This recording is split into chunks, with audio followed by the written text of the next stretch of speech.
안녕하세요. 저는 올해 48살 된 가정주부로 살고 있던 여자입니다. 저는 평생을 가족을 위해 살았다고 생각했고, 평생을 피해자로 살았다고 생각했어요. 한 번도 제 자신을 우선순위에 둔 적이 없었죠. 남편과 아이, 시댁까지. 저는 그저 가족의 행복이 곧 저의 삶의 전부라고 믿었습니다.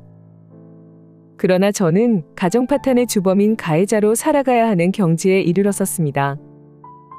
제가 다 희생하고 살았다고 생각했는데 제가 주범이라니요? 이 현실이 너무도 참담합니다. 누군가는 저를 욕할 수도 있겠지만요. 답답한 마음에 사연 보내며 오늘 이 사연을 통해 제가 겪은 황당하고 기막힌 이야기를 털어놓고자 합니다. 그날 아침 하늘은 잔뜩 흐려 있었고 창문 밖에는 빗방울이 떨어지기 시작했습니다. 봄비가 부슬부슬 내리며 창문에 얇은 물결을 만들었고 저는 주방에서 커피를 내리며 하루를 시작하려 하고 있었습니다. 남편은 평소보다 일찍 일어나 옷장 앞에서 서성이고 있었죠. 출근 준비를 마친 줄 알았는데 계속 옷을 갈아입으며 시간을 끌고 있었습니다. 오늘 무슨 중요한 일 있어?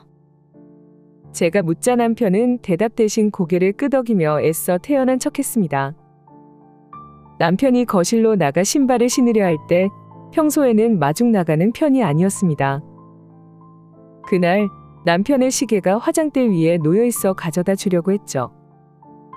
그런데 그의 손에 낯익지 않은 쇼핑백이 들려 있었습니다. 반짝이는 포장지에 에르메스 로고가 선명히 새겨진 작은 쇼핑백이었죠. 저는 순간 멈칫하며 그 상자를 바라봤습니다.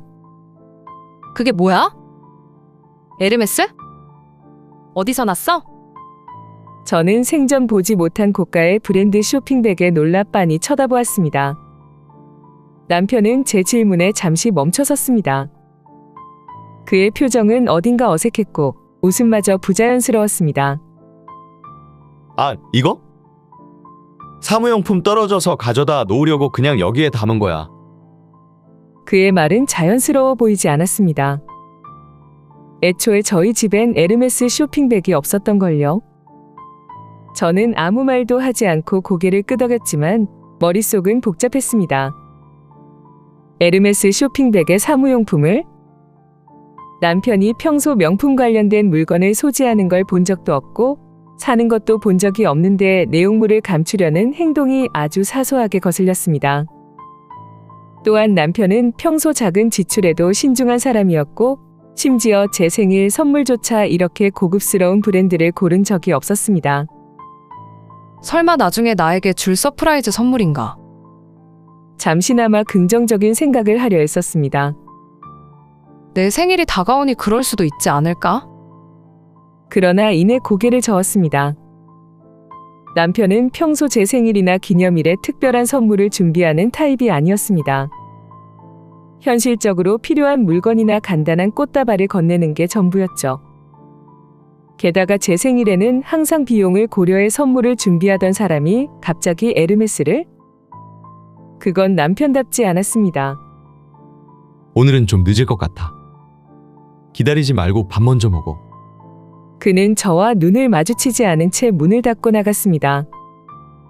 문이 닫히는 소리를 듣는 순간 묘한 불안감이 스며들었습니다. 평소와는 다른 남편의 태도, 설명되지 않는 고가의 쇼핑백. 저는 그 모든 것이 머릿속을 떠나지 않았습니다. 며칠 뒤 시장에서 장을 보고 집으로 돌아오는 길이었습니다.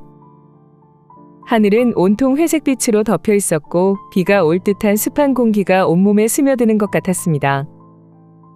두 손에는 무겁게 들린 장바구니가 있었고 한 손은 바람에 흩날리는 머리카락을 정리하느라 분주했습니다.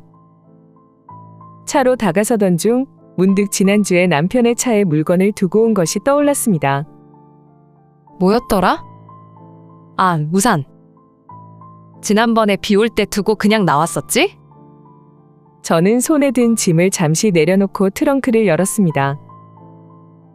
트렁크를 열고 안쪽을 살펴보던 중 한쪽에 깔끔하게 접혀있는 스카프가 눈에 들어왔습니다. 처음엔 별다른 생각 없이 손에 들고 자세히 살펴봤습니다. 스카프는 고급스러운 패턴이 돋보였고 부드러운 실크의 촉감이 손끝에 전해졌습니다. 가장자리에는 선명하게 박힌 버버리 로고가 눈에 띄었습니다. 이건 뭐지? 내가 산 적은 없는데. 머릿속이 복잡해지기 시작했습니다. 스카프는 마치 방금 산 것처럼 깔끔하게 접혀 있었고 구김 하나 없는 상태였습니다. 고급스러운 브랜드 로고를 보니 단순한 물건은 아닌 듯했습니다. 회사 동료의 물건인가? 또 다른 가능성도 떠올랐습니다. 남편이 차에 태운 손님이 실수로 두고 갔다고 하면 납득이 갈 수도 있었습니다. 하지만 남편이 누군가를 태웠다고 해도 조수석이나 뒷자리면 모를까 어째서 트렁크에 스카프가 떨어져 있을 수 있죠? 아무리 생각해도 어떤 결론에 도달하지 못하자 어떤 추측도 더 이상 할 수 없었습니다. 스카프를 손에 든 채 잠시 서 있다가 결국 장바구니를 트렁크에 넣으며 혼자 중얼거렸습니다. 별일 아니겠지. 스스로를 안심시키려 했지만 이미 마음 한구석에 자리 잡은 의심은 쉽게 사라지지 않았습니다. 저는 그날 저녁 남편이 돌아오기를 기다리며 마음을 다잡았습니다. 그냥 아무렇지 않게 물어보자 괜히 큰일로 만들지 말자고 스스로 다짐했지만 의심을 떨칠 수 없었습니다. 남편이 집에 들어온 시간은 평소와 다름없었습니다. 현관문이 열리는 소리와 함께 그의 익숙한 발소리가 들려왔고 저는 마음속에 숱한 질문을 품은 채 저녁 준비를 하며 그를 기다리고 있었습니다. 그는 들어오자마자 양복 상의를 벗어 의자에 걸치고 익숙하게 신문을 펼쳐들었습니다. 식탁에 앉아 평소와 다름없는 표정으로 저녁을 기다리는 그의 모습은 평온해 보였지만 저의 마음은 그렇지 않았습니다. 잠시 머뭇거리다 저는 차분한 목소리로 말을 꺼냈습니다. 진수 씨, 남편은 제 목소리를 듣지 못한 것인지 제 쪽을 쳐다보지 않았습니다. 여보, 오늘 차에서 이상한 걸 발견했어. 그는 신문을 넘기던 손을 멈추고 고개를 들며 저를 바라봤습니다. 뭔데? 저는 그의 반응을 주의 깊게 살피며 차에서 발견한 스카프를 테이블 위에 꺼내놓았습니다. 이거 당신 차 트렁크에서 발견했어. 이게 뭐야? 스카프를 본 순간 남편의 표정이 살짝 굳어지는 것을 느꼈습니다. 그의 눈빛이 잠시 흔들렸고 손이 미세하게 멈칫했지만 곧 평정심을 되찾은 듯 자연스럽게 대답했습니다. 아, 그거? 누나 거야. 그의 목소리는 침착했지만 어딘가 급하게 대답한 느낌이 들었습니다. 저는 고개를 갸우뚱하며 다시 물었습니다. 누나? 수영 언니 말하는 거야? 남편은 고개를 끄덕이며 양복을 정리해 옷걸이에 걸고는 대답했습니다. 응, 맞아. 누나가 신세계백화점 간다고 했더니 사와달라고 부탁했어. 요즘 바빠서 직접 못 간다고 하더라고. 그의 말을 들으며 저는 스카프를 손에 들고 다시 한번 살펴봤습니다. 남편이 말한 수영 언니는 저희 시누이로 평소 명품 브랜드를 즐겨 사는 사람은 아니었지만 가끔 특별한 날에 이런 고급스러운 물건을 사용하는 모습을 본 적이 있었습니다. 그럴 수도 있지. 남편의 설명은 나름 합리적으로 들렸습니다. 언니가 바쁘게 일을 하다 보니 이런 부탁을 할 수도 있다는 생각에 그간 마음속에 쌓였던 의심이 조금씩 사라지기 시작했습니다. 하지만 한편으로는 남편의 평소 행동과 오늘의 태도가 묘하게 어울리지 않는다는 느낌이 들기도 했습니다. 평소라면 이런 부탁을 받았다고 미리 얘기했을 텐데 왜 이번에는 스카프가 차에 있던 걸 말하지 않았을까? 남편은 의자에 앉아 저녁 식사를 준비하는 저를 지켜보며 대화를 이어갔습니다. 누나도 요즘 정신 없나 봐. 내가 물건 사다 주는 거야. 뭐 특별한 일도 아니잖아. 그는 아무렇지 않은 척 웃어 보이며 상황을 마무리하려는 듯 보였습니다. 그의 말은 자연스러웠고 거짓말로 보이지 않았습니다. 만약 거짓말이라면 그렇게 침착하게 즉각적으로 대답할 수 있었을까? 그의 설명을 듣고 나니 불안했던 마음이 차츰 누그러졌습니다. 괜한 의심이었나 봐. 저는 스카프를 다시 접어놓으며 스스로를 다독였습니다. 남편이 거짓말을 한다면 이런 태어남을 유지할 수 있을 리가 없다고 믿기로 했습니다. 하지만 그날 밤 마음 한구석에는 여전히 작은 찜찜함이 자리 잡고 있었습니다. 혹시 내가 너무 쉽게 믿어버린 건 아닐까? 그 의심은 곧 사라질 것 같지 않았지만 저는 그저 상황을 흘려보내며 일상을 이어가려 했었습니다. 남편의 태도가 너무도 자연스러웠기 때문에 제게는 그것이 진실이라고 믿고 싶었던 걸지도요. 그날 이후 남편의 행동은 점점 이상해지기 시작했습니다. 평소와는 다른 작은 변화들이 눈에 띄었지만 저는 애써 눈을 감으려 했습니다. 그가 바쁜 시기를 보내고 있다고 생각하며 사소한 문제로 가정의 평화를 깨고 싶지 않았기 때문이었습니다. 하지만 시간이 지날수록 남편의 행동은 단순히 바쁜 사람의 태도라기에는 낯설고 수상한 구석이 많아졌습니다. 가장 먼저 눈에 띈 것은 그의 짜증스러운 태도였습니다.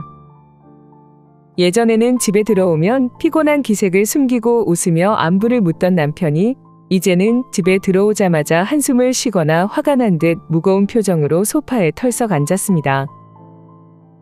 한 번은 저녁 식사를 준비하는 동안 제가 물었습니다. 여보, 오늘 하루 어땠어? 회사에서 무슨 일 있었어? 그는 고개를 돌린 채 퉁명스럽게 대답했습니다. 일은 무슨? 그냥 다 짜증나.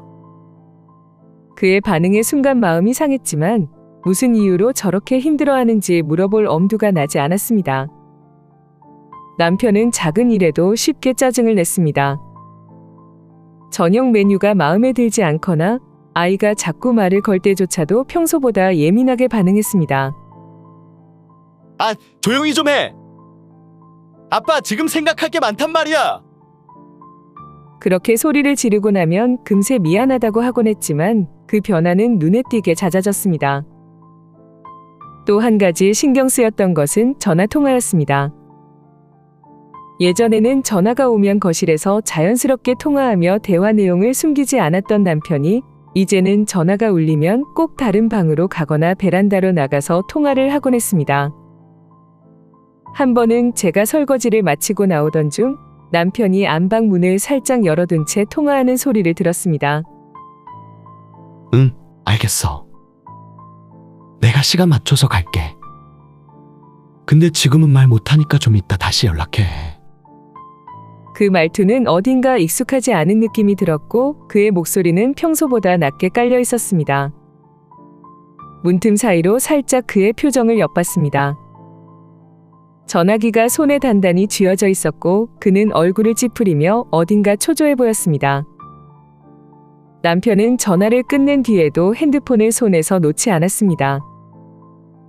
소파에 앉아 TV를 보는 척했지만 핸드폰 화면에 집중하는 모습이었습니다. 제가 옆에서 무슨 일을 하고 있든 상관없이 그는 계속 무언가를 확인하거나 메시지를 보내는 것 같았습니다. 뭐 보고 있어? 요즘은 핸드폰이 손에서 떨어지질 않네. 제가 농담조로 물었지만 그는 어깨를 으쓱하며 대답했습니다. 아니야.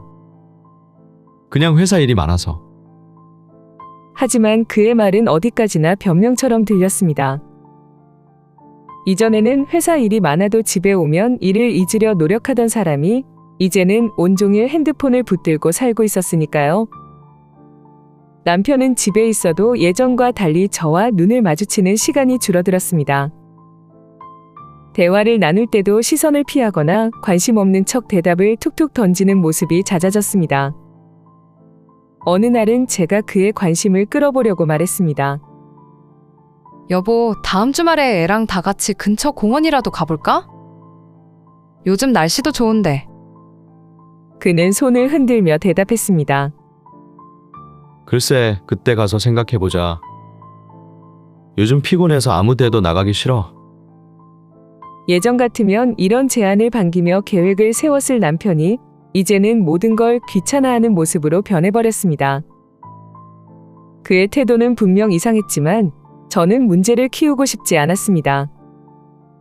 요즘 회사 일이 정말 힘들어서 그런 거겠지. 괜히 내가 예민하게 받아들이는 거야. 스스로를 다독이며 남편의 변화를 애써 무시하려고 했습니다. 하지만 그의 작은 변화들은 저를 계속해서 불안하게 만들었습니다. 무언가 숨기고 있는 것 같다는 느낌, 그리고 그 비밀이 가정을 흔들 수 있다는 불길한 예감은 점점 커져만 갔습니다. 그때는 몰랐습니다. 그의 행동이 단순한 스트레스 때문이 아니라는 것을, 그리고 곧 제 인생을 뒤흔들 엄청난 진실의 전조였다는 것을요. 어느 날 저녁, 시간은 오후 7시를 조금 넘겼을 무렵이었습니다. 주방에서 설거지를 하며 라디오에서 흘러나오는 음악을 듣고 있었습니다. 집안은 조용했고 하루의 피곤함이 서서히 가라앉는 듯했죠. 그런데 갑자기 휴대폰 벨소리가 주방을 가득 채웠습니다. 화면을 보니 낯선 번호였습니다. 평소 같으면 스팸 전화라고 무시했겠지만 순간 혹시 중요한 전화일지도 모른다는 생각이 들어 전화를 받았습니다.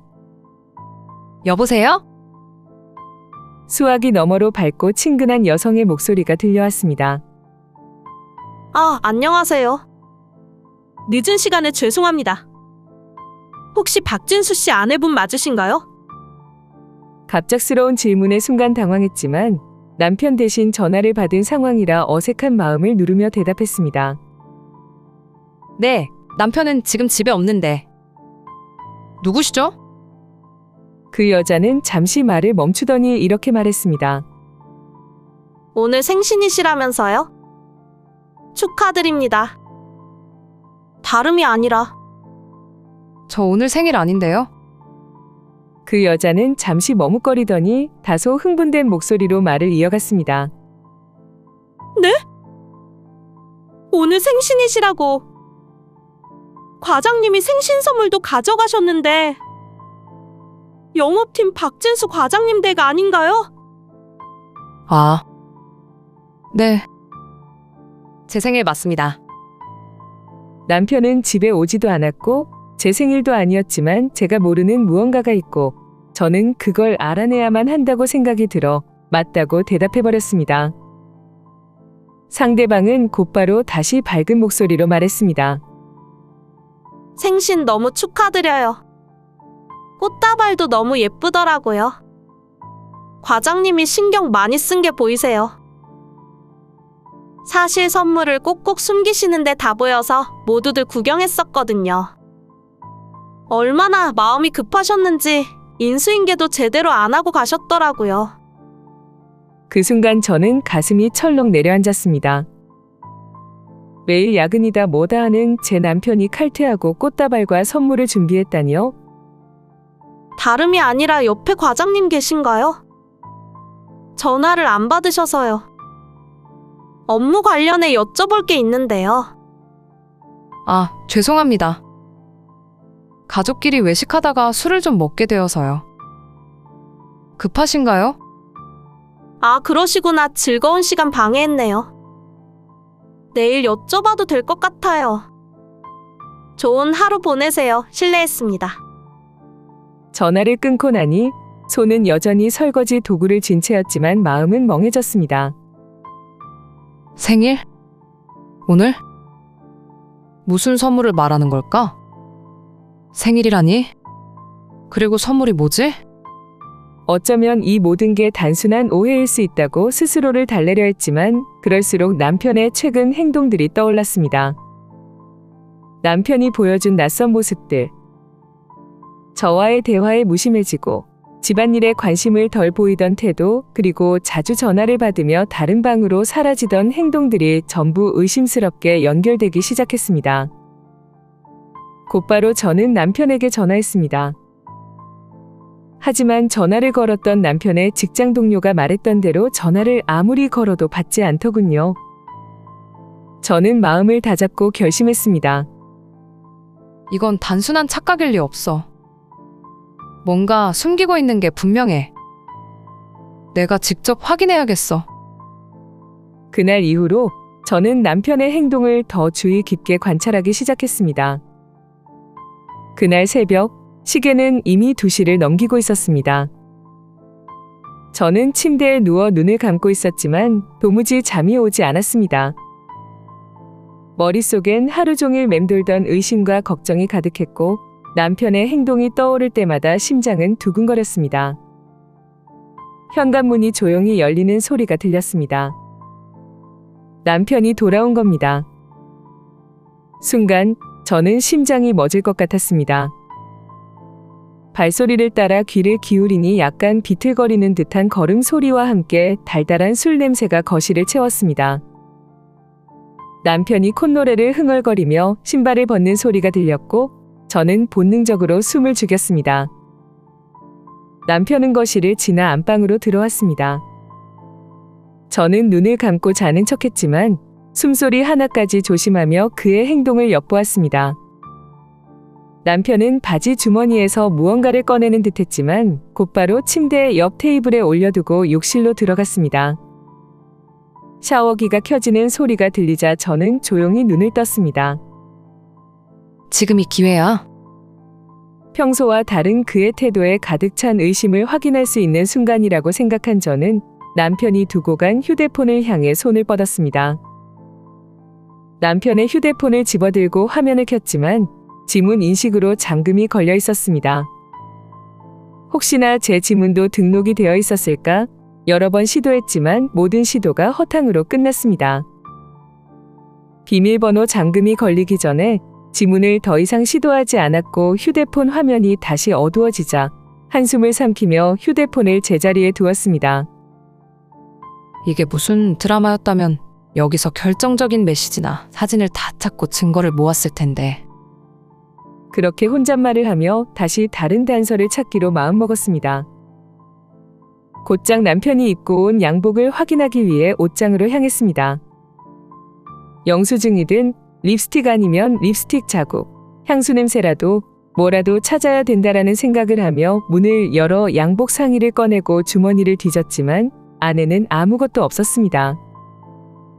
안주머니까지 샅샅이 뒤졌지만 오늘 있었던 남편의 수상한 행적에 대한 흔적은 보이지 않았습니다. 주머니에 없는 걸 보니 다른 곳에 숨겼나? 아니면 정말 내가 오해하고 있는 걸까? 머릿속은 점점 더 복잡해졌고 저는 다른 곳에서도 단서를 찾아야겠다고 생각했습니다. 그러나 남편이 샤워를 마칠 시간이 다가오면서 제 행동이 들킬지도 모른다는 불안감이 몰려왔습니다. 단서를 찾겠다는 의욕은 커졌지만 지금 이 순간에는 더 이상의 행동이 위험할 수도 있다는 판단에 마음을 접고 다시 침대로 돌아갔습니다. 다음 기회가 있겠지. 지금은 섣불리 움직여서 그에게 의심을 사지 말자. 스스로를 다독이며 이불을 덮었지만 마음은 여전히 불안했습니다. 눈앞에서 결정적인 단서를 놓쳤다는 생각에 스스로가 한없이 무력하게 느껴졌습니다. 그날 밤 남편이 잠든 뒤에도 저는 잠을 이룰 수 없었습니다. 명품 쇼핑백, 스카프, 생일이라는 단어, 그리고 남편의 잦은 야근과 와인 냄새, 꽃다발과 선물까지. 모든 것이 제 머릿속에서 끊임없이 얽히고 설켰습니다. 남편이 무언가 숨기고 있다.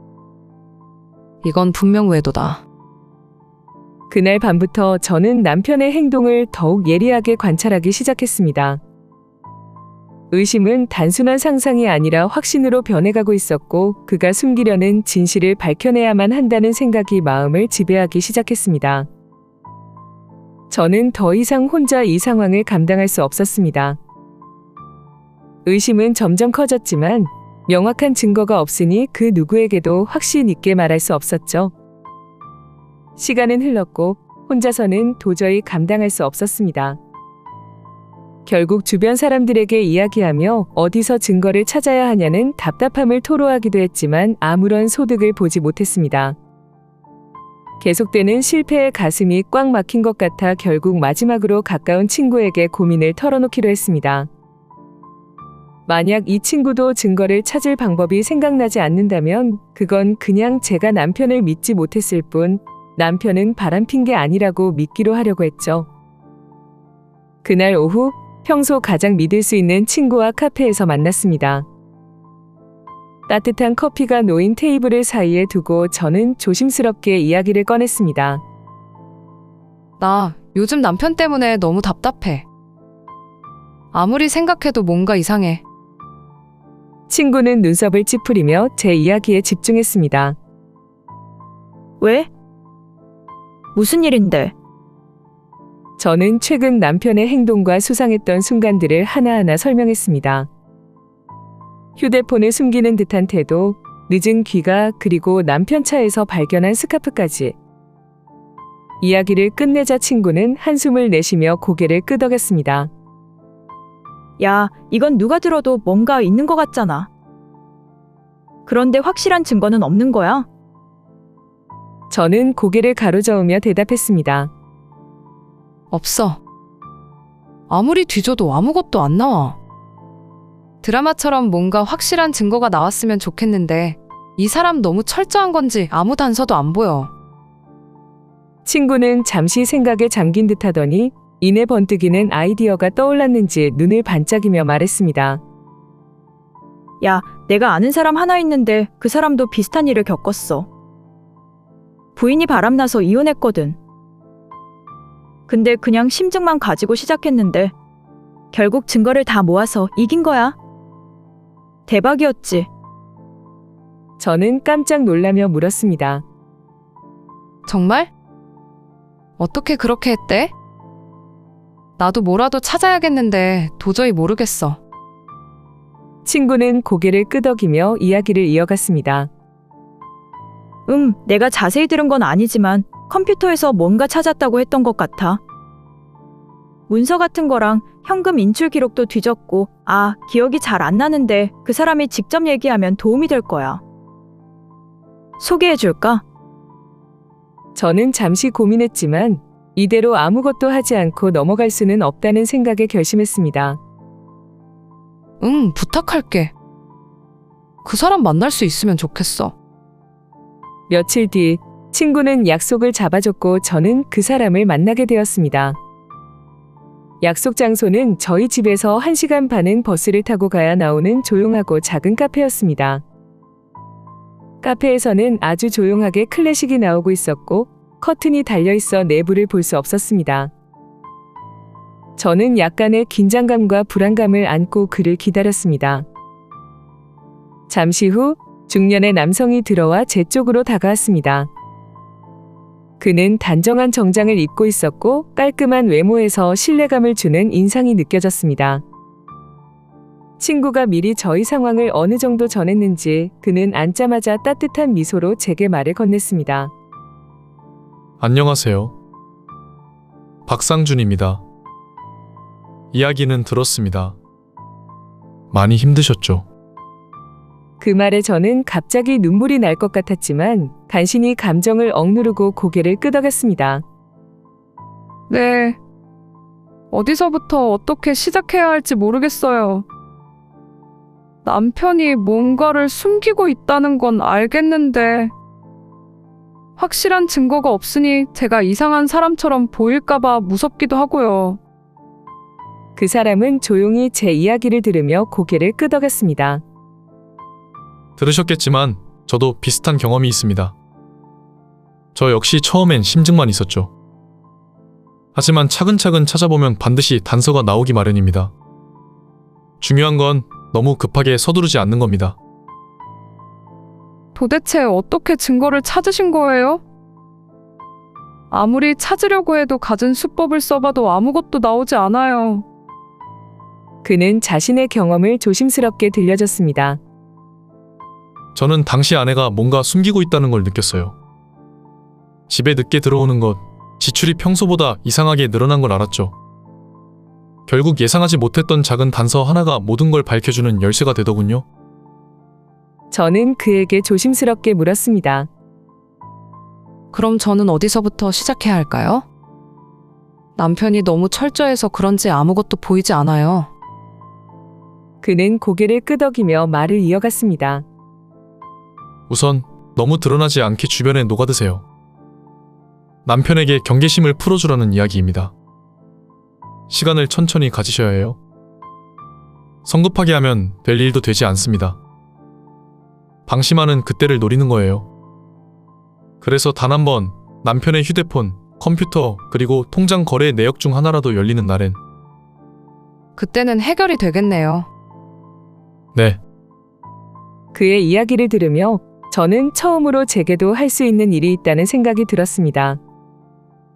단순히 의심을 하고 경계심을 줄 것이 아니라 오히려 남편에게 친근하게 대하고 더 깊은 사정을 알아야 한다고요. 그는 마지막으로 제게 따뜻한 위로를 건넸습니다. 너무 힘들어하지 마세요. 이건 당신 잘못이 아니니까요. 진실은 반드시 드러나게 돼 있습니다. 그리고 그때 당신은 더 강해질 겁니다. 뭔가 궁금한 게 있거나 찾아낸다면 저에게 꼭 연락 주시고요. 집으로 돌아오는 길 박상준 씨와의 대화가 머릿속에서 떠나지 않았습니다.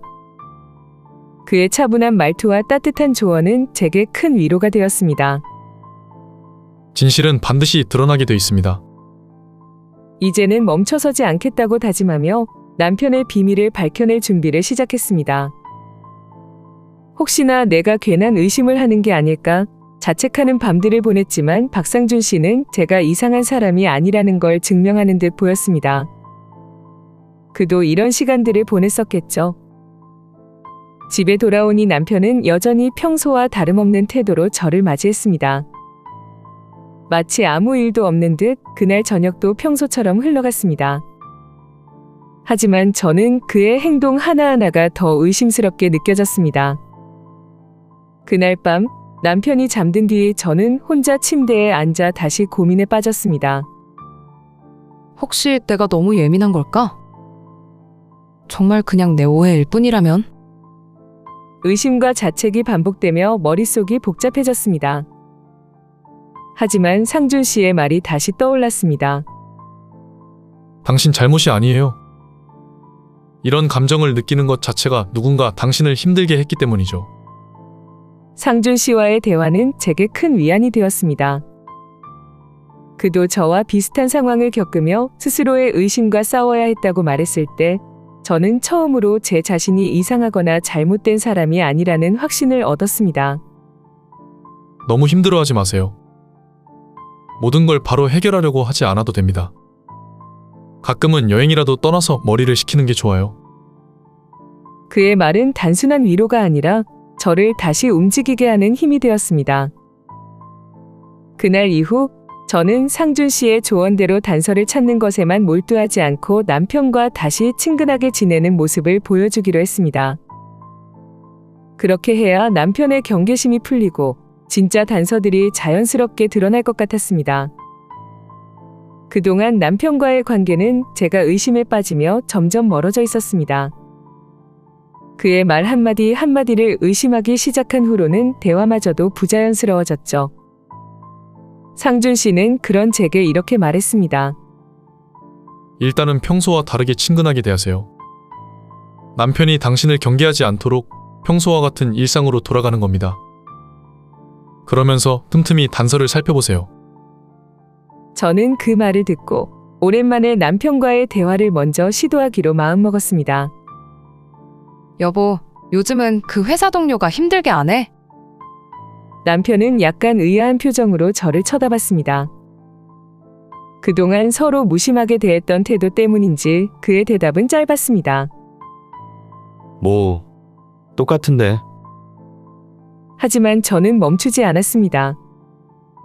그의 기분을 풀어주기 위해 간단한 간식을 준비해 소파 옆에 놓고 TV를 같이 보며 그가 좋아하는 프로그램에 대해 이야기를 나누기 시작했습니다.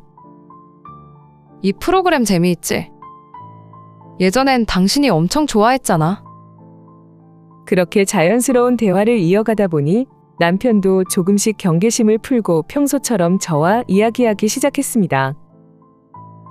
이렇게 친근한 태도를 유지하던 중 저는 몇 가지 의아한 점을 발견하기 시작했습니다.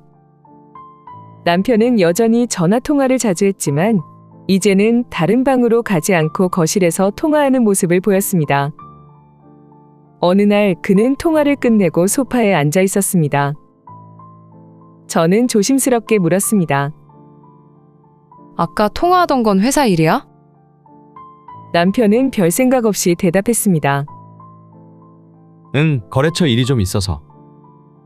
그의 말은 자연스러워 보였지만 통화 내용 중에 들렸던 다음 주 토요일이라는 말이 머릿속에 남았습니다.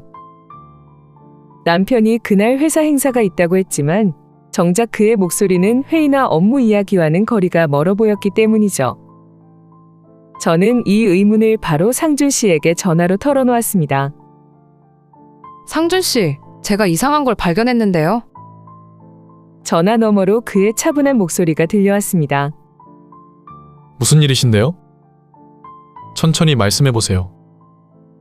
저는 남편의 통화 내용을 들은 일을 이야기하며 날짜와 시간에 대해 설명했습니다.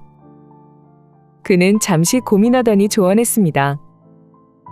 아직 단정 짓기에는 이릅니다. 그날의 행동을 유심히 살피세요.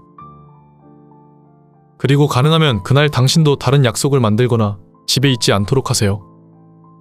그게 남편의 움직임을 확인할 기회가 될 수도 있습니다. 그의 말을 듣고 저는 다시금 마음을 다잡았습니다.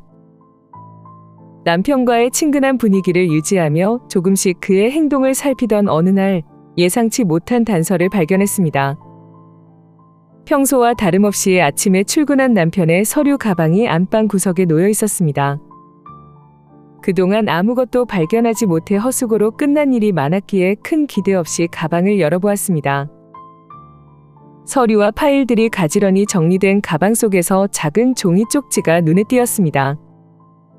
그것은 다른 서류들과는 어울리지 않는 누군가 급하게 쓴 것 같은 손글씨 메모였습니다. 종이에는 성남 연화수 카페라는 문장이 적혀 있었고 그 아래에는 삐뚤어진 글씨로 숫자 몇 개가 적혀 있었습니다. 메모를 본 순간 심장이 요동쳤습니다.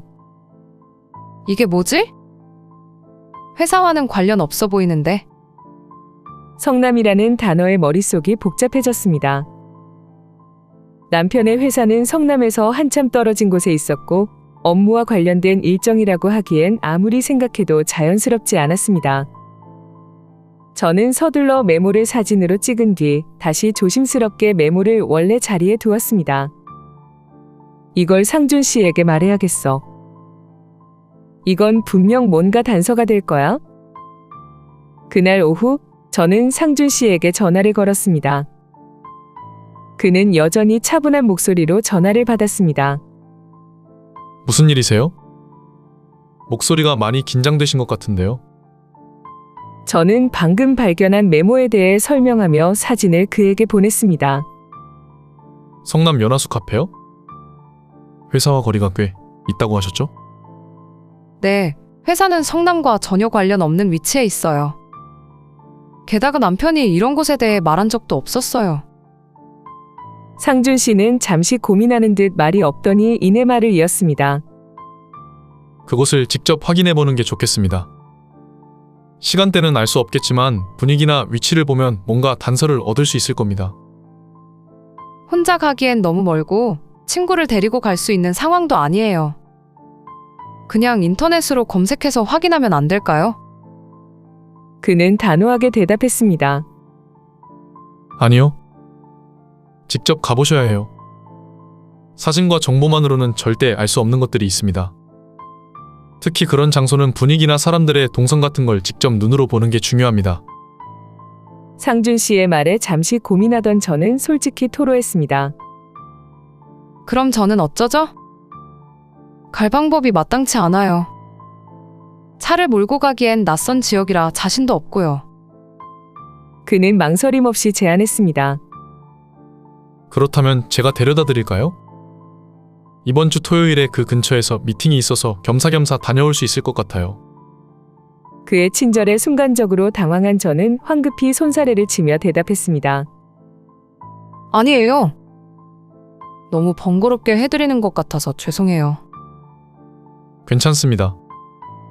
제가 미팅 후 시간이 남으니 큰 부담은 아닐 겁니다. 이렇게라도 도움이 될 수 있다면 다행이죠. 그의 진심 어린 태도에 저는 결국 그의 제안을 받아들이기로 했습니다. 그럼 정말 감사합니다. 제가 밥이라도 대접해야겠어요. 그날 저녁은 제가 살게요. 그는 웃으며 대답했습니다. 그럴 필요 없습니다. 그냥 잘 확인하고 필요한 정보만 얻으면 됩니다. 제가 도와드릴 수 있어 다행이에요. 약속된 토요일이 다가오자 저는 다시 마음의 준비를 했습니다. 그곳이 정말 남편의 단서를 제공할지 아니면 또다시 헛수고로 끝날지 알 수 없었지만 이제는 무언가를 하지 않으면 안 된다는 생각이 강했습니다. 약속 시간이 되자 상준 씨는 제게 연락을 해왔습니다. 제가 조금 늦을 수도 있습니다. 미팅이 빨리 끝나면 바로 연락드릴게요.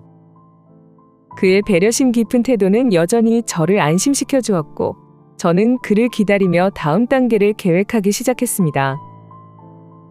그날의 만남은 저에게 더 많은 단서를 제공할 것이며 제가 알고 싶었던 진실로 한 발 더 가까이 다가가는 중요한 계기가 될 것 같았습니다. 마음은 무겁고 복잡했지만 상준 씨와 함께라면 조금 더 용기를 낼 수 있을 것 같았습니다. 토요일이 되자 저는 아침부터 준비를 서두르며 마음을 가다듬었습니다. 긴장과 설렘이 뒤섞인 상태에서 상준 씨가 집 앞까지 데리러 와 그의 차를 타고 성남으로 향했습니다. 그는 여전히 차분하고 신뢰가 믿는 모습으로 저를 맞아주었습니다. 그의 차에서는 차분한 음악의 클래식이 나왔고 간만에 타 지역의 차를 타고 이동하니 여행 가는 느낌도 들었습니다. 눈을 감고 음악을 감상하다 보니 어느새 잠이 들게 되었습니다. 도착했어요. 괜찮으세요? 피곤하셨나 봐요. 그의 말에 저는 웃으며 대답했습니다. 미안해요. 잠에 들 줄은 몰랐네요. 어제 잠을 설쳐서. 너무 긴장하지 마세요. 급하게 생각하지도 마시고요. 긴장 반 기대 반이네요. 이 메모가 정말 무슨 의미를 가진 건지 궁금하기도 하고요.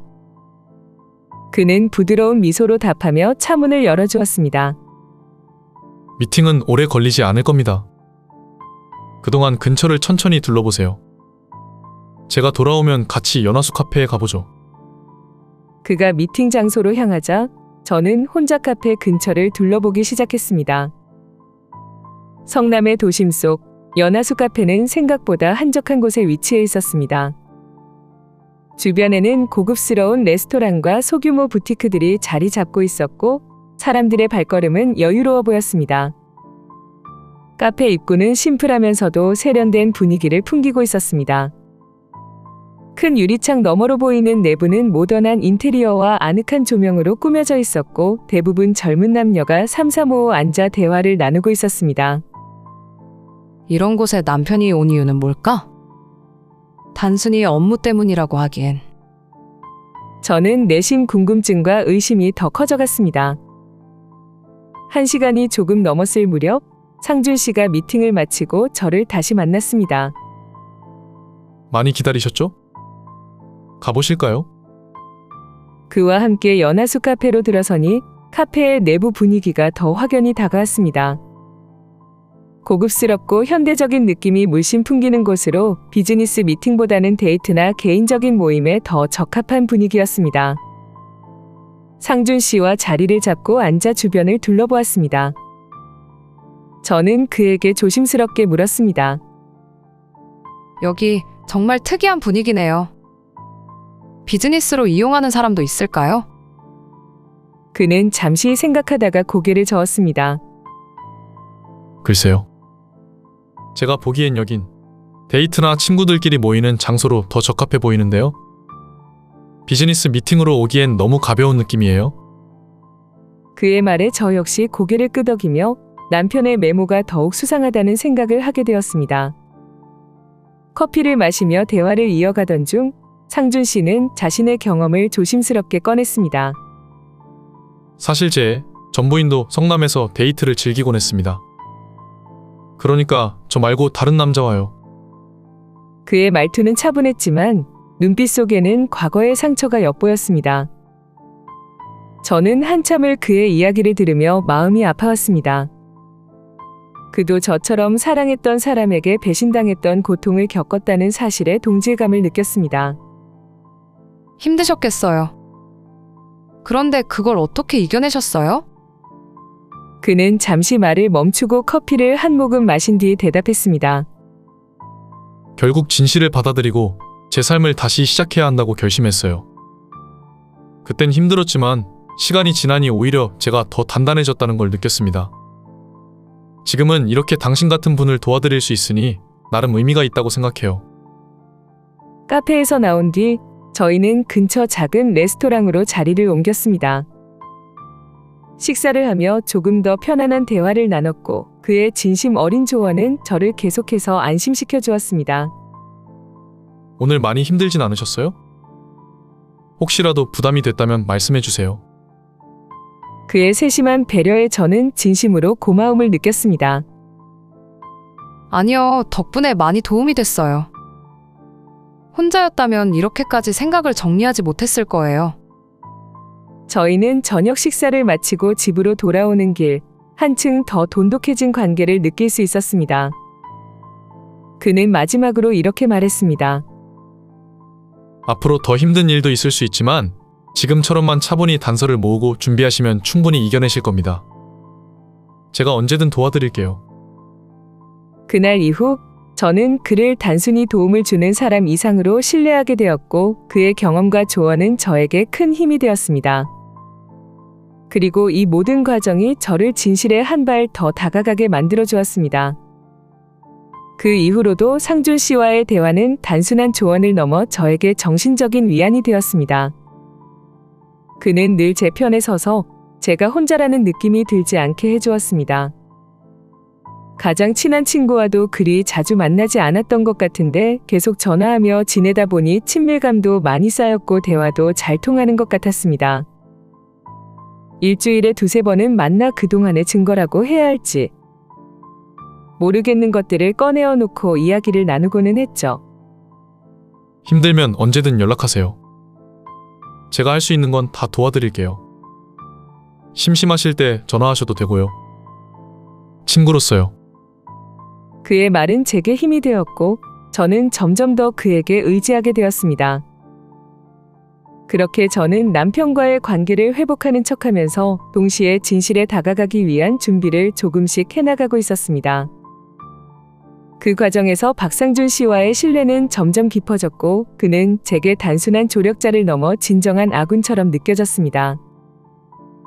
이 모든 일이 끝났을 때 저는 그에게 진심으로 고마움을 표현할 날을 꿈꾸며 앞으로의 계획을 차분히 세워갔습니다. 그렇게 지내던 어느 날 저는 하루 종일 쌓인 피로에 지쳐 깊은 잠에 빠져 있었습니다.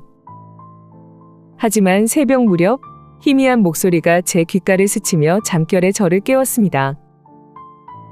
머릿속은 몽롱했지만 분명히 남편의 목소리였습니다. 응, 나도 사랑해. 알지? 순간 저는 심장이 철렁 내려앉는 듯한 느낌을 받았습니다. 평소보다 낮고 다정한 남편의 말투는 분명 제가 평소에 들어본 적 없는 낯선 감정이 담겨 있었습니다. 잘못 들은 걸까? 눈을 감은 채 잠든 척하며 침대 옆으로 시선을 돌리니 남편이 침대 가장자리에 앉아 휴대폰을 들고 있었습니다. 그의 뒷모습은 긴장감이 전혀 없어 보였고 마치 세상에서 가장 편안한 상태로 통화를 이어가고 있었습니다. 오늘 너무 짧았어. 빨리 다음 주가 왔으면 좋겠어. 그 향수 뿌렸어? 그의 목소리는 한층 더 낮아졌고 그 안에는 설렘과 애틋함이 묻어 있었습니다. 그 웃음과 그 말은 단순한 업무 통화나 친구와의 대화에서 나올 수 없는 감정이었습니다. 설마 이게 진짜일 리 없어. 머릿속은 온갖 생각들로 복잡해졌습니다. 남편이 내연녀와 통화하고 있다는 충격적인 현실을 받아들이고 싶지 않았습니다. 하지만 그의 태도와 말투는 부정할 수 없는 증거처럼 제 귀에 계속해서 맴돌았습니다. 응, 알았어. 그날 시간 맞춰서 갈게. 너도 잘 자고 꿈에서도 보고 싶다. 그의 마지막 말은 마치 연애 초기에나 할 법한 달콤한 속삭임 같았습니다. 통화가 끝난 뒤 남편은 조용히 휴대폰을 테이블 위에 올려두고 욕실로 향했습니다. 저는 순간 모든 걸 확인해야겠다는 생각에 몸을 움직이려 했지만 이내 멈췄습니다. 아직 제게 명확한 계획이 없었고 경솔한 행동으로 남편을 경계하게 만들고 싶지 않았습니다. 욕실에서 물소리가 들려오는 동안 저는 베개를 꽉 쥔 채 눈을 감고 다시 잠든 척했습니다. 머릿속은 남편의 말들이 끊임없이 맴돌며 혼란과 슬픔으로 가득 찼습니다. 정말이었구나. 내심 아닐 거라고 믿었던 걸까? 너무 충격적이고 세상이 무너지는 것 같아. 스스로를 자책하는 마음과 동시에 분노가 치밀어 올랐습니다. 그동안 남편의 이상한 행동들을 떠올리며 모든 퍼즐 조각이 맞춰지는 것 같았습니다. 그날 밤 저는 그가 욕실에서 나온 뒤에도 끝까지 눈을 감고 있었지만 한순간도 마음을 놓을 수 없었습니다. 남편의 사랑을 속삭이던 목소리는 처음에는 부정으로 시작했다가 복수심과 증거를 더 열심히 찾아야겠다는 계기가 되었다가 이내 아무것도 하고 싶지 싫고 모든 것이 내 탓을 하게 만들었습니다. 이미 2달을 넘게 상준 씨가 도와주면서까지 증거를 찾았지만 결정적인 건 아무것도 없었잖아. 이제 와서 찾을 수 있을까? 그렇게 몇 시간을 뒤척이다 내린 결론은 하고 싶지 않아.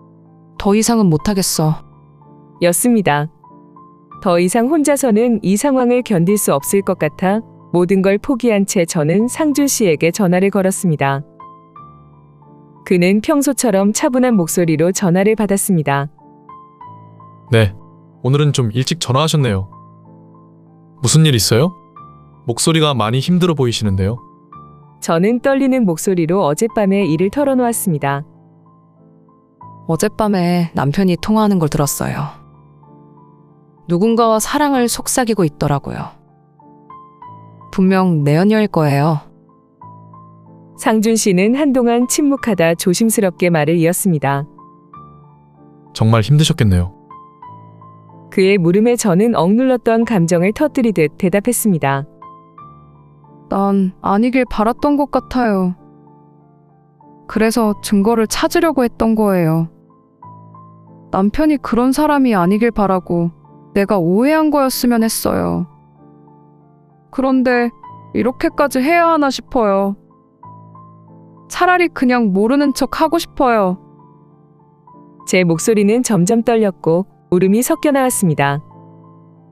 상준 씨는 제 이야기를 끝까지 들으며 조용히 한숨을 내쉬었습니다. 이건 절대 당신 잘못이 아니에요. 누군가 당신의 믿음을 저버린 겁니다. 그리고 당신은 그걸 바로잡으려는 용기를 낸 거고요. 지금 이 순간도 당신이 얼마나 강한 사람인지 보여주는 거예요. 그의 말은 마치 오래된 상처 위에 약을 바르는 것처럼 따뜻하면서도 아팠습니다. 그렇다고 제가 강한 사람이 되는 것 아니잖아요. 이 상황이 너무 싫어요. 다 내려놓고 그냥 끝내고 싶어요. 제가 고백하듯 말하자 상준 씨는 단호하면서도 부드럽게 대답했습니다. 지금 포기하시면 남편은 그 사실조차 모른 채 계속 당신을 힘들게 할 겁니다. 이건 당신을 위한 싸움이에요.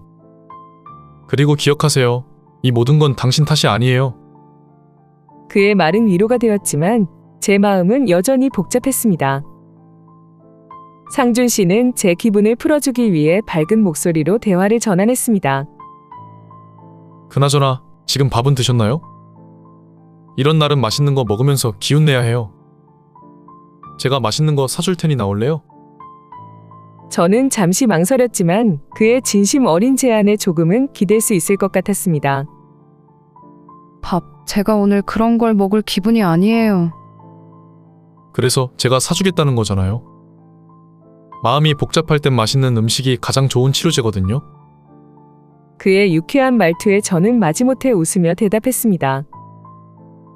알겠어요. 고맙습니다. 어디로 갈까요? 제가 당신 집 근처로 갈게요. 오늘은 제가 선택할 테니까 그냥 편하게 오세요. 알겠죠? 전화를 끊고 나니 마음이 조금 가벼워진 것 같았습니다. 그의 따뜻한 말과 배려는 제게 혼자가 아니라는 것을 느끼게 해주었습니다. 저는 곧바로 일어나 준비를 시작했습니다. 평소엔 대충 손질하던 머리를 조금 더 신경 써서 다듬고 옷장 앞에서 한참을 고민하며 어떤 옷을 입을지 골랐습니다. 화장을 하다가 문득 거울을 보니 평소보다 화사한 화장과 옷차림에 왜 이렇게 신경을 쓰고 있지? 스스로에게 물으며 거울을 바라보니 평소보다 조금 더 치장한 저 자신이 낯설게 느껴졌습니다. 그 순간 마치 깜짝 놀란 듯 다시 욕실로 달려가 화장을 지우고 평범하고 수수한 옷으로 갈아입었습니다. 그리고 스스로를 다독이며 마음을 차분히 가다듬고 상준 씨를 만나러 나섰습니다.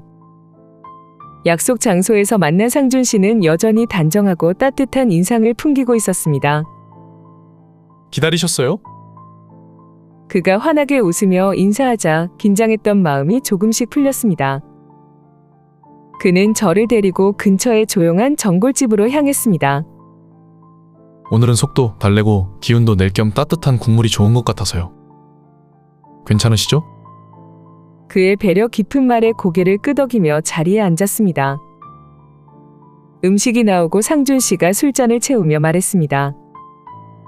힘들 땐 술 한잔하는 것도 나쁘지 않아요. 괜찮으시면 한잔 하실래요? 저는 잠시 망설였지만 그의 진심 어린 권유에 술잔을 들었습니다. 그럼 한 잔만요.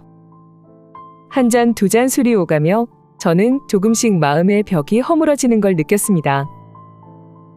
술 기운에 긴장이 풀리고 그의 편안한 대화는 제 마음을 따뜻하게 만들었습니다. 그럼 그때는 어떻게 하셨어요? 제가 그의 과거 이야기에 귀를 기울이며 물었습니다. 상준 씨는 자신의 경험을 솔직하게 이야기하며 저를 위로하려 했습니다. 솔직히 쉽지 않았어요. 하지만 결국엔 제 자신을 위해서라도 진실을 마주해야 했죠. 지금 당신도 잘하고 계세요. 너무 자책하지 마세요. 그의 말은 마치 다정한 손길처럼 제 마음을 어루만졌습니다. 술잔이 비워지고 저는 조금씩 취기가 올라오는 걸 느꼈습니다. 얼굴이 달아오르고 마음도 한결 가벼워졌습니다. 술 기운에 기분이 좋아지면서 그와의 대화는 점점 더 편안하고 솔직해졌습니다. 대화가 한창 무르익던 중 상준 씨가 갑자기 자리에서 일어나며 말했습니다. 잠시 화장실 좀 다녀올게요. 그가 자리를 비우자 저는 술 기운에 살짝 머리가 어지러워 벽에 기대어 잠시 쉬고 있던 중이었습니다. 눈을 감고 벽에 기대어 있던 그 순간 따뜻한 손길이 제 손을 살며시 감싸는 느낌이 들었습니다. 깜짝 놀란 저는 이게 무슨 상황인지 파악해보니 상준 씨가 돌아와 제 손을 잡고 있었습니다. 그의 손길은 조심스럽고도 다정했습니다. 순간 가슴이 두근거리며 심장이 빠르게 뛰기 시작했습니다. 술기운 때문인지 아니면 그의 다정함 때문인지 몰라도 저는 그 손길을 뿌리치지 못한 채 그대로 있었습니다. 심장은 미친 듯이 뛰고 있었고 머릿속은 온갖 생각들로 어지러웠습니다.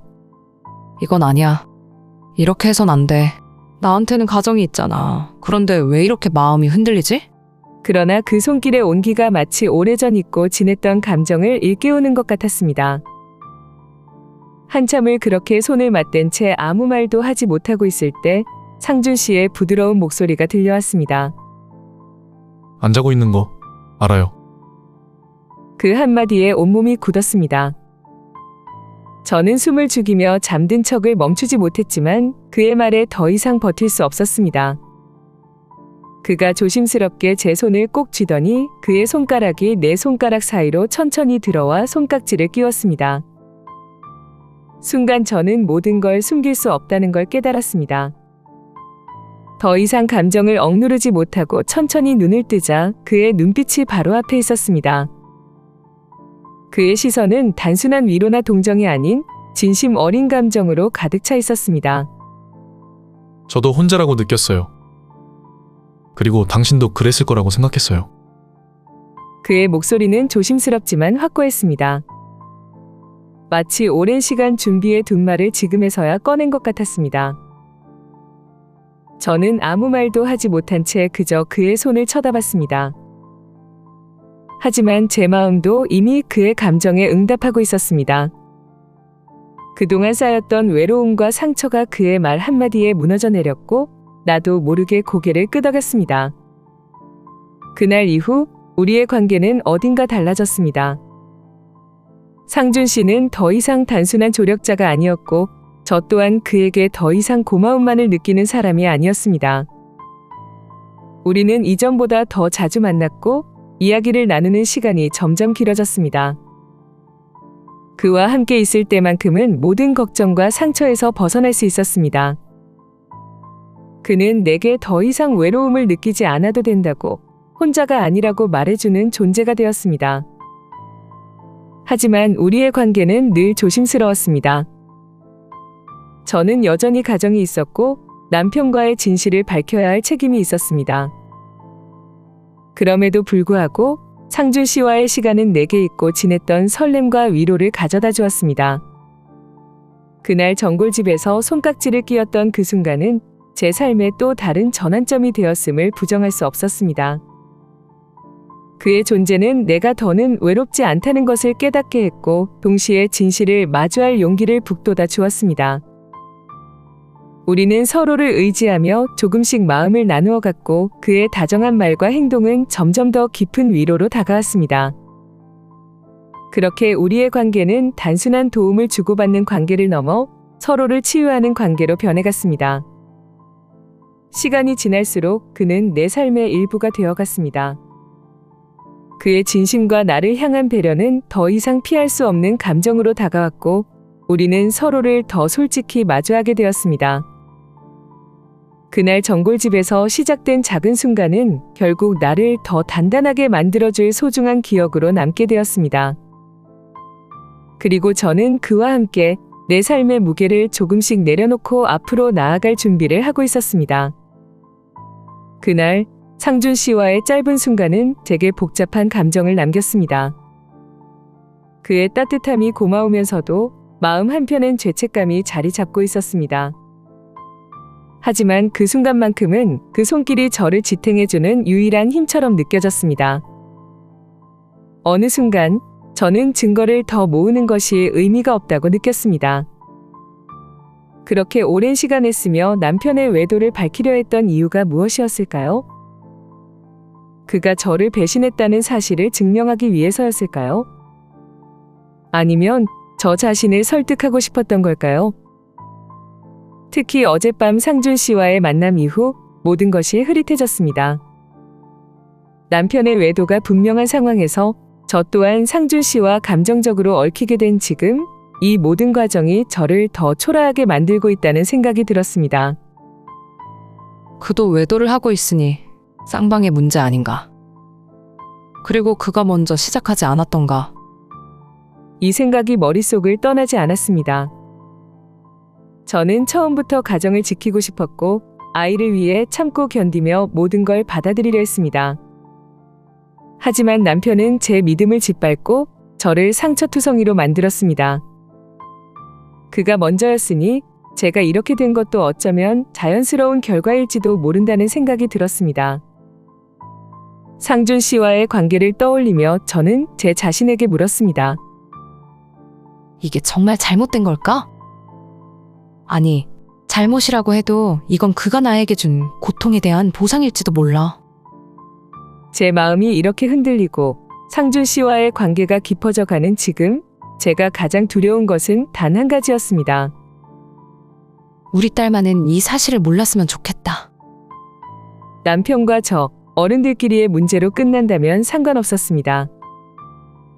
그는 이미 저를 배신했고 저 역시 그에게 마음을 닫았습니다. 하지만 우리 딸에게는 여전히 아버지가 필요했고 가족이 무너지는 모습을 보여주고 싶지 않았습니다. 결국 우리 둘 다 잘못을 저지르고 있는 거잖아. 하지만 아이에게는 아무 잘못도 없으니까. 저는 스스로를 설득하며 이 상황을 받아들이기로 했습니다. 제가 더 이상 진실을 추적하고 증거를 모은다 한들 그것이 저를 더 크게 파괴할 뿐이라는 걸 깨달았기 때문입니다. 그날 이후 저는 남편의 외도를 더 이상 추적하지 않았습니다. 마치 제가 아무것도 모르는 사람인 척 그가 여전히 집에서 아버지의 역할을 하도록 내버려 두기로 했습니다. 대신 저도 제 몫의 자유를 찾기로 했습니다. 이 상황이 정의롭지 않을지라도 저는 그 정의를 위해 저 자신을 더 상처 입히고 싶지 않았습니다. 지금은 이게 최선이야. 아이만 몰랐으면 돼. 우리 둘 다 서로에게 이미 실망했으니 이제는 그저 이 상태를 유지하며 각자 살아가면 되는 거야. 그렇게 저는 마음을 다잡으며 더 이상 남편에게 관심을 두지 않기로 했습니다. 오히려 제 삶의 일부를 찾아가기 위해 조금씩 발걸음을 내딛기 시작했습니다. 어느 날 상준 씨가 제게 진지한 표정으로 말을 꺼냈습니다. 이런 삶에서 벗어나고 싶지 않으세요? 여기서 더는 아무것도 변하지 않을 것 같아요. 우리 해외로 떠나서 새로운 삶을 시작하면 어떨까요? 새로운 곳에서, 새로운 환경에서 행복해질 수 있을 거예요. 그의 말은 마치 오랫동안 마음속에 담아뒀던 무거운 짐을 내려놓는 것처럼 들렸습니다. 저는 그의 제안을 듣는 순간 심장이 멎는 것 같았습니다. 그가 말한 새로운 시작이라는 단어는 제게도 어쩌면 탈출구가 될 수 있겠다는 생각을 들게 했습니다. 하지만 동시에 머릿속에는 복잡한 생각이 가득 찼습니다. 아이가 있는데 내가 이 모든 걸 내려놓고 떠난다고? 아이를 두고 그렇게 할 수 있을까? 저는 그에게 솔직히 말했습니다. 상준 씨, 그건 불가능해요. 저는 제 딸을 두고 어디로도 갈 수 없어요.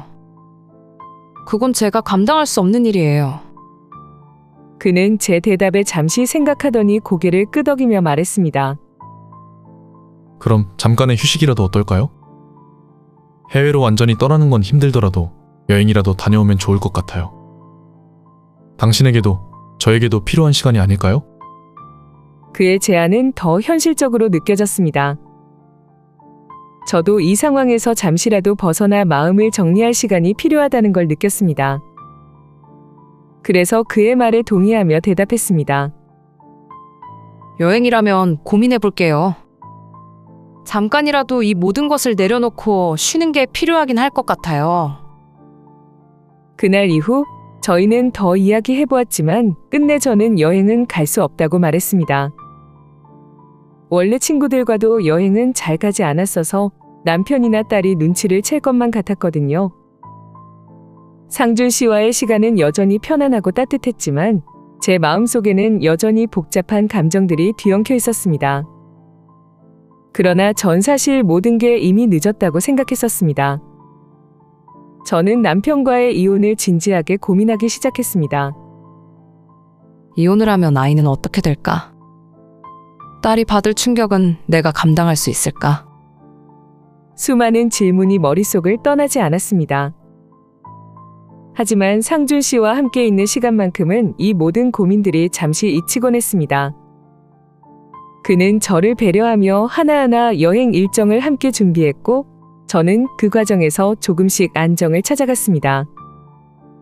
하지만 상준 씨와의 어색함이 거의 끝나갈 무렵 믿기 힘든 진실이 눈앞에 드러났습니다.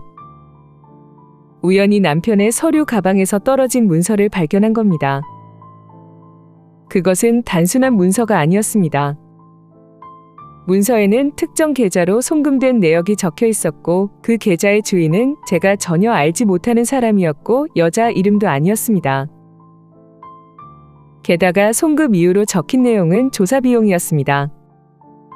조사 비용? 대체 무슨 조사?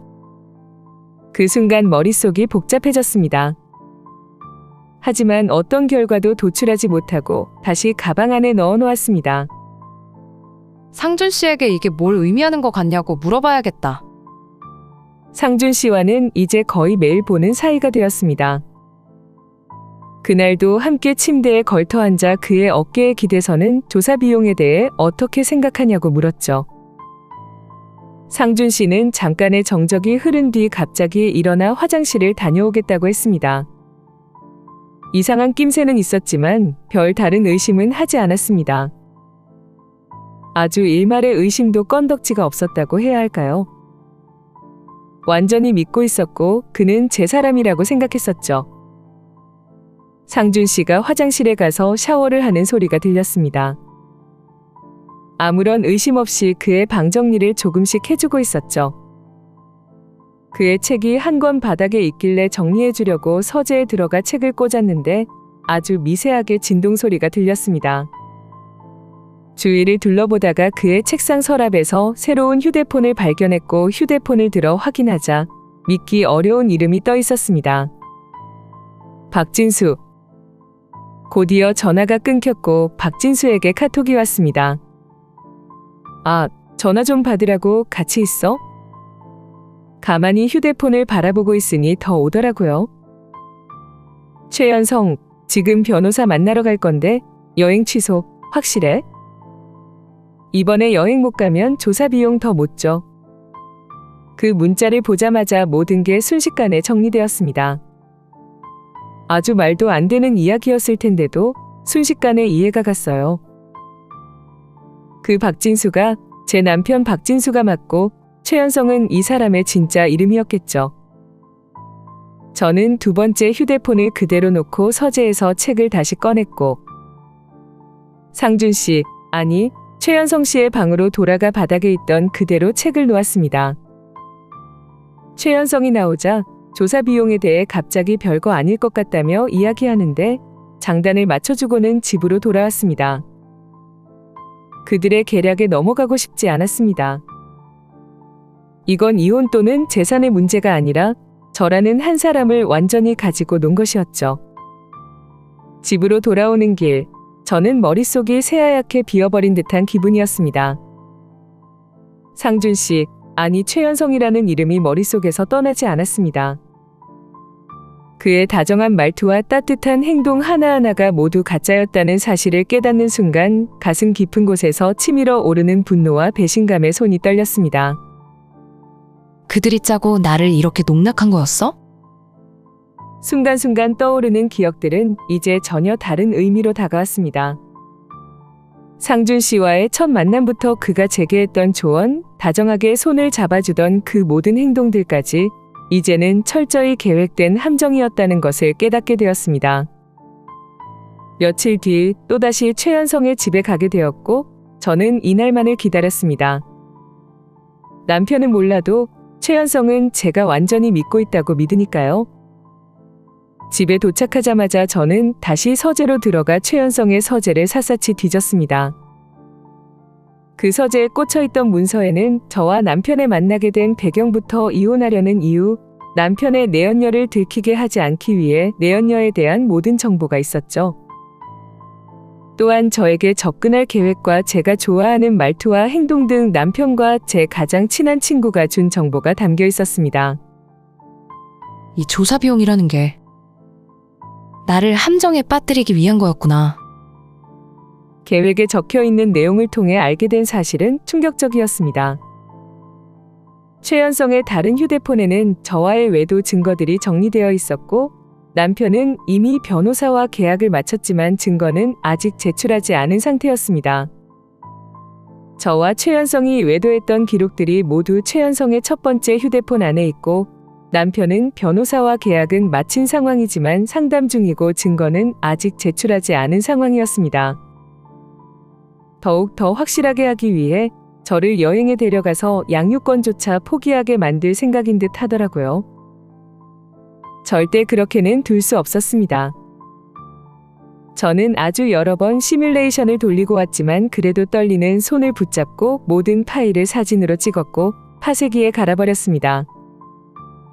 갈린 종이들을 박스에 넣어놓고 휴대폰으로 사진을 보기 시작했습니다. 다음 단계는 최연성의 첫 번째 휴대폰에 접근하는 것이었습니다. 그곳에는 저와 외도한 내용들이 전부 담겨있기 때문입니다. 최연성은 같이 TV를 보다 보면 잠에 들고는 했는데 길어야 30분입니다. 그 안에 비밀번호를 눌러 해제하고 모든 걸 지워야 했죠. 내 자리 숫자. 운에 기대는 수밖에 없었습니다. TV를 틀어 그가 잠들었을 때 비밀번호를 눌러보기 시작했습니다. 생일? 아니었습니다. 0806?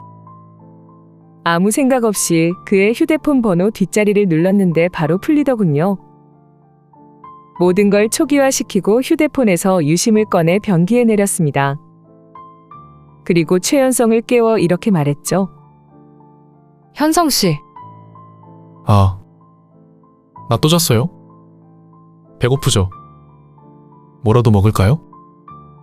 제가 상준이 아닌 현성이라고 부른 줄도 모르고 부스스하게 일어난 그는 저에게 다가오려고 했습니다. 우리 여행 가요. 아주 오래오래. 결코 여행을 싫다고 하던 제가 그의 계약 조건 중 가장 간절했던 여행을 승낙하자 그는 마치 뛸 듯이 기뻐하며 제 남편에게 얼른 이 소식을 알리고 싶어하는 기색을 숨기지 못했습니다. 그런 그의 모습을 두고 저는 자연스럽게 자리에서 일어나 말했습니다. 쓰레기 좀 버리고 올게요.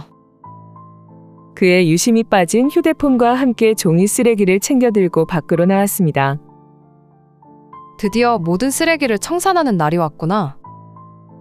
분리수거함에 쌓여있던 종이들 사이로 파쇄한 문서를 조심스럽게 섞어버렸습니다. 하나둘 파쇄된 종이가 다른 종이들 속으로 흩어지는 걸 보면서 마음 한편에 묘한 안도감이 밀려왔습니다. 하지만 손에 쥐고 있는 마지막 몇 장의 종이를 보며 저는 다시 한번 그 내용들을 떠올렸습니다. 이건 남겨둬야 해. 이것만은 필요할 거야. 그 종이는 남편의 내연녀와 관련된 모든 정보와 사진이 담긴 문서였습니다. 내연녀의 이름, 직업, 연락처, 심지어 남편과 함께 찍힌 사진까지. 한 장 한 장을 보며 저는 속으로 다짐했습니다. 이걸로 끝내는 거야. 더는 물러설 곳이 없어. 나머지 종이를 주머니에 넣고 그의 유심히 빠진 휴대폰을 쓰레기통 깊숙이 버리며 모든 걸 정리했다는 결연한 다짐과 함께 집으로 돌아왔습니다. 그 문서를 다시 읽으며 저는 남편과 내연녀가 얼마나 치밀하게 저를 속이려 했는지 그리고 그들의 관계가 얼마나 이기적이었는지 다시 한번 실감했습니다. 내연녀는 유부녀였고 그 역시 자신의 가정을 속이며 남편과 함께 저를 몰아세우려 했던 것이 분명했습니다. 두 사람은 어쩌면 모든 걸 정리하고 함께 새 출발을 하려 했던 걸까? 아니면 단순히 재산만 노린 걸까? 결국 제가 모든 사실을 알게 된 이상 그들의 관계는 유지될 수 없었습니다. 남편 역시 모든 걸 알고 있었지만 저에게 그에 대한 해명이나 사과는 없었습니다. 오히려 조용히 저희 행동을 지켜보며 내연녀와의 관계를 끝내는 쪽을 선택했습니다. 이제 남편과 저는 이전처럼 부부로서 도란도란 행복하게 지낼 수는 없겠지만 아이를 위해 최선을 다하는 부모로서의 역할에 충실하려고 합니다.